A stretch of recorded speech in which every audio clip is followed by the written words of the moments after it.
Good morning. I want to welcome everybody here this morning for a very big issue. Normally, this staircase is packed with local highway superintendents, county highway superintendents, village and city superintendents of public works who come down here to talk about the importance of local roads, to talk about the importance of infrastructure investment.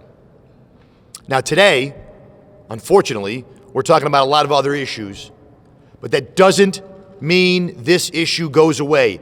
It's still budget time. This is still a critical issue, maybe more critical this year with the pandemic, for our localities, for our towns, for our counties, to make sure that the budget reflects the infrastructure needs in the state of New York, and particularly in upstate and rural parts of this state.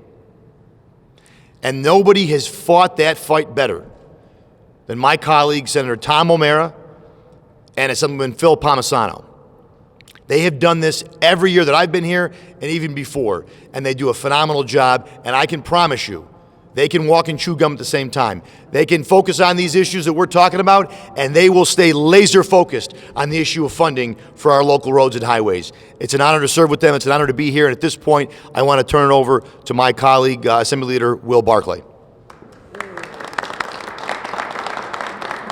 Thank you, Leader Ortt. And just to follow up a little bit what he said, obviously right now we're so focused on whether it's the governor's emergency powers, whether it's the nursing home fatalities or the cover-up, or whether it's the sexual harassment claims. But as Leader Ortt said, and I wholly agree, we do have a budget. We have a budget that we have to attend to, and one of those big issues in the budget is obviously CHIP funding. For all the reasons Leader Ortt said, I'm so happy to stand here with my colleagues. We have Senator Tom O'Mara, and obviously Assemblyman Phil Palmisano. They've been leaders on this in the past, and they're going to continue to be leaders on this issue going forward. So with that, I'd like to introduce Senator Tom O'Mara. Thank you, Leader Barclay and Leader Ortt. We truly can chew gum and walk at the same time, but don't ask me to rub my belly and pat my head at the same time, because that's a little more difficult. But we're here today on this important topic of local road infrastructure funding that Assemblyman Palmisano and I have led the way on for the past decade. While we were 9 years ago effective in getting an increase to the CHIPS funding, then winter recovery added, and then later the bridge and pave programs came along, but they've been held flat. We need increases to these. The governor has removed $65 million winter recovery funding from this budget. At a minimum, that needs to be restored. Our local roads and infrastructure is far too important for the safety of our communities, for the modes of transportation, for commerce, for getting our kids to school back and forth safely, and ambulances to and from emergencies, and fire departments and police. And we're here to continue that. Phil and I were on a Zoom conference just before this, earlier today, with the County Highway Superintendents Association, with the chairs of the transportation committees from both the Assembly and the Senate, where they made their commitment to work to increase this funding. They couldn't be here this year. I think last year we had over 700 of the guys in the orange shirts here. For what was their motto, Local Roads Matter, because they didn't come, they didn't get new shirts this year, but it's Local Roads Are Essential this year. So we've done our best to get orange shirts behind us with a variety of legislators here to show our support for our local highway guys and women that do so much to make our roads passable and safe. And with that, I will turn it over to Phil Palmisano. Thanks, Phil.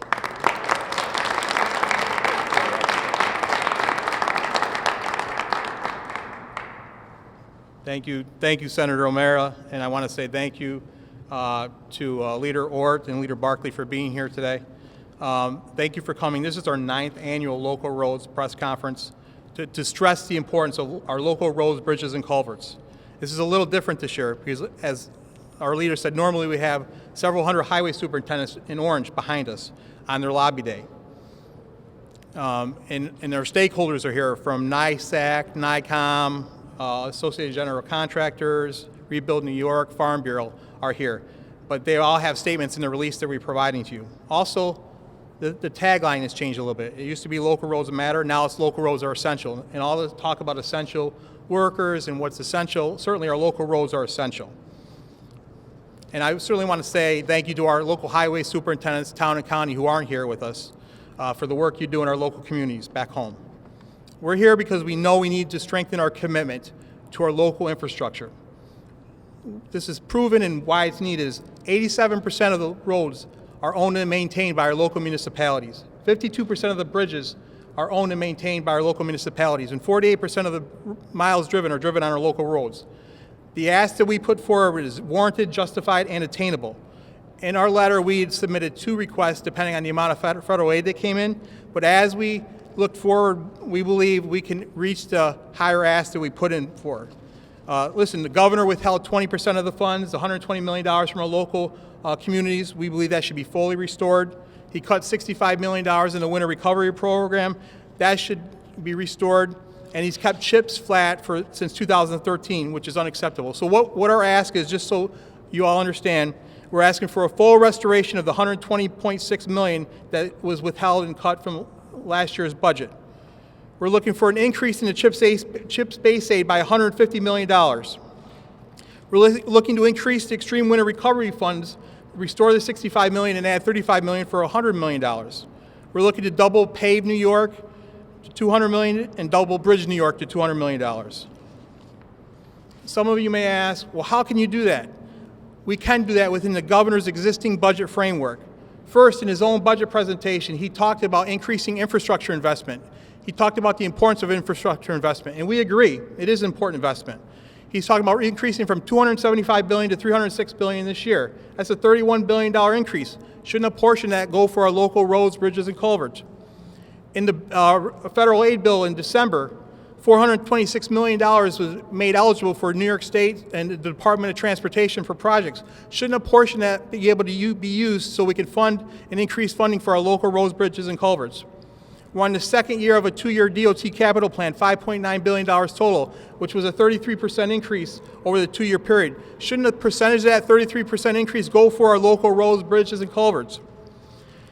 I'll remind you, we pay $4.7 billion annually in driver-related fees, but only $2 billion of that goes for infrastructure. Also, recently, this past week, the Senate and the Assembly had revised their revenue projections to say there's an additional $2.5 billion available over the 2-year period.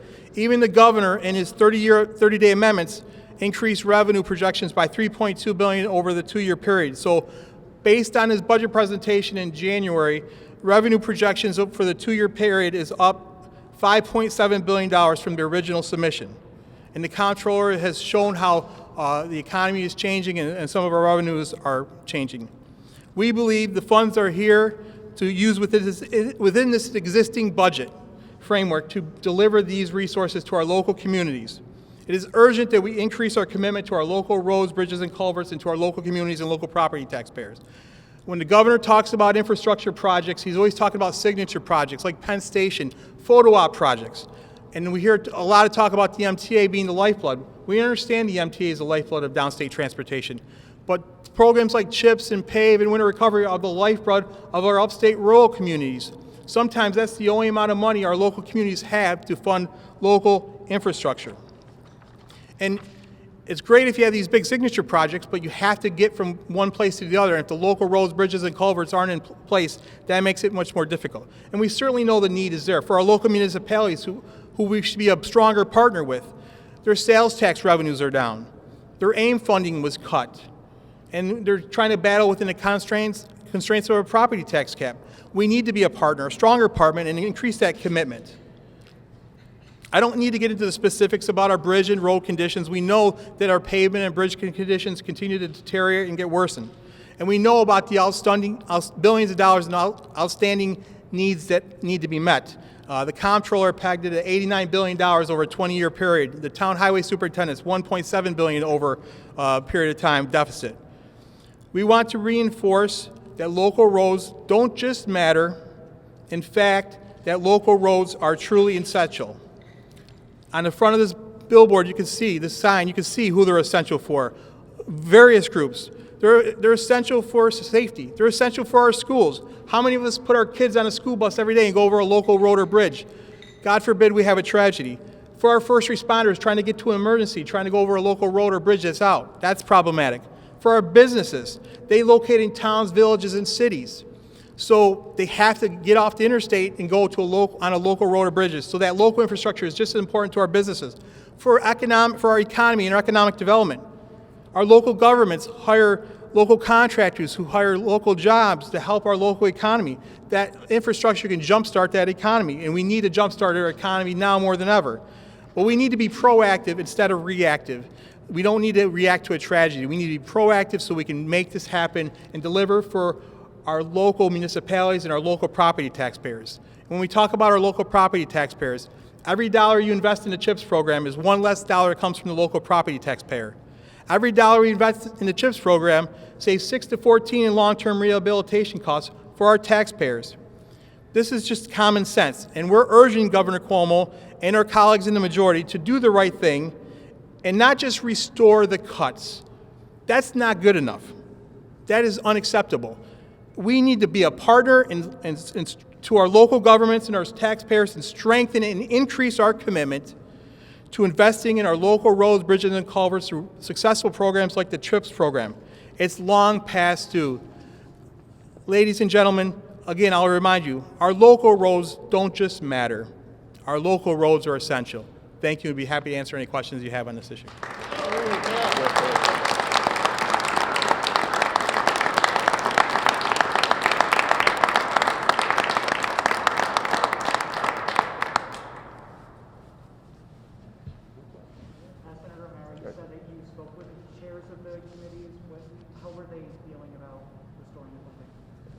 We spoke with the County Highway Association this morning, and many of their members on a Zoom conference. They're certainly with us in spirit. Wish they could be here in force as they have been for the last decade. We know they'll be back with us again next year. The chairs of the committees sounded optimistic. Didn't have any specific details on numbers, but sounded optimistic and committed to this being a priority for both houses, both chairs of the transportation committees. I just say something real quick on that. The chairs are saying that they're committed to this. One indication of the commitment that the majorities have, we'll find out when they put forth their one-house budget resolutions. Again, and I will remind them, just a restoration of winter recovery or restoring the cuts is not enough. This is long past due. It's justified. It's warranted. We have the numbers to prove it. So show us in your one-house budget resolution so when we go into those budget negotiations with the governor, we're in a stronger position, because if we just don't do enough, then that doesn't help our hand. It doesn't show our commitment to our local communities of the importance of local infrastructure. So I challenge our colleagues in the majority to show that in their one-house budget resolutions.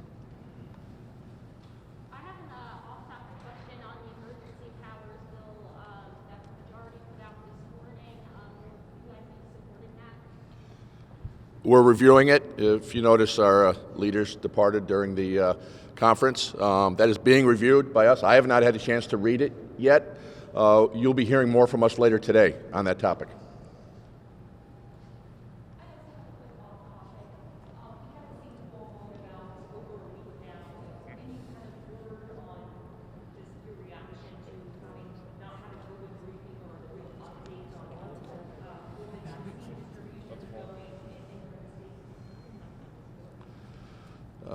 I couldn't make out all your question, but I think it was about why has the governor not had a press conference in the last week? I think we all know why. I don't think there's any secret there, which shows the distraction of what we're undergoing here. Our vaccine rollout across this state is not running efficiently. Sure, we have a lack of overall vaccines coming into the state, but the distribution of those across the state evenly and fairly is not happening as far as I'm concerned. One of my big issues with the governor on that is that they're not even telling the county health departments how many vaccines are going into their counties. Those that are going to pharmacies directly, to hospitals directly, those that were going to nursing home directly. So our leaders in our counties that have mass vaccination plans on the shelf have been ignored. And as much as the governor has talked throughout this about cooperation and working with local governments, I can tell you from every one of the 5 counties that I represent, there has been no communication or dealing with or discussing issues. It's been nothing but edict after edict after edict, and they're not engaged or involved. Just the same way that this governor has not been engaged or involved with the entire legislature for the past year. It was 1 year ago today he was granted those emergency powers. And he stopped communicating across the board with everybody that has led to some of these problems that we're dealing with today.